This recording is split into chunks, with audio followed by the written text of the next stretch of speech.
কে ভেবেছিল অস্ট্রেলিয়ার মাটিতে এভাবে প্রথম দিনের প্রথম সেশনটা বাংলাদেশ নিজেদের করে নেবে। হাসান মাহমুদের দুর্দান্ত ডেলিভারিতে ট্রাভিস হেড বোকা বনে গেলেন। অজিদের দুই ওপেনারই কুপকাত হাসানের বলে। এরপর ইবাদত হোসেন চৌধুরীর এন্ট্রি, মার্নাস লাবুশেনকে টিকতেই দিলেন না। শান্তর দুর্দান্ত ক্যাচ, ইবাদতের চিরচেনা সেলুট, উঠতে থাকে বাংলাদেশ। বৃহস্পতিবার ভোরে অস্ট্রেলিয়ার মাটিতে বহুল প্রতীক্ষিত টেস্ট ম্যাচটি খেলতে নামে নাজমুল শান্তর বাংলাদেশ। টস জিতে টাইগারদের আগে বোলিংয়ে পাঠান অস্ট্রেলিয়ার অধিনায়ক প্যাট কামিন্স। ডারউইনের উইকেটে শুরু থেকেই আগ্রাসী তাসকিন আহমেদ, হাসান মাহমুদ, ইবাদত হোসেনরা। হাসান মাহমুদ যেন একটু বেশি ছন্দ খুঁজে পান তার বোলিংয়ে, সেটার ফলাফলও পেলেন হাতে নাতে।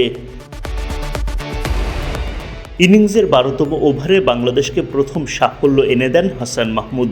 অজি ওপেনার জ্যাক ওয়েদার্ডকে বোকা বানান তিনি। আউটসাইড এজ হয়ে সহজ একটা ক্যাচ চলে যায় উইকেট কিপার লিটন দাসের গ্লাভসে। উল্লাসে ফেটে পড়ে গোটা বাংলাদেশ দল। হাসান মাহমুদকে ঘিরে শুরু হয় উদযাপন। অস্ট্রেলিয়ার দলীয় 45 রানে প্রথম উইকেট তোলে টাইগাররা। অজিদের দ্বিতীয় উইকেটটাও আসে হাসান মাহমুদের হাত ধরেই। এবার তার শিকার আরেক ওপেনার ট্রাভিস হেড। হাসানের বলে ইনসাইড এজের শিকার হেড। হতাশ হয়ে মাঠ ছাড়েন এই অজি ওপেনার। 39 বল খেলে 3 বাউন্ডারিতে 22 রান করতে পারেন হেড। দলীয় 52 রানে দ্বিতীয় উইকেট হারায় অস্ট্রেলিয়া। হাসানের বোলিং জাদুতে দাপট দেখাতে থাকে বাংলাদেশ। টাইগাররা তাদের 3 নম্বর উইকেটের দেখা পান ইবাদত হোসেন চৌধুরীর বলে। মার্নাস লাবুশেনকে অফ স্টাম্পের খানিকটা বাইরে ইবাদতের ডেলিভারি, আর তাতেই তালগোল পাকিয়ে ফেলেন এই অজি ব্যাটার।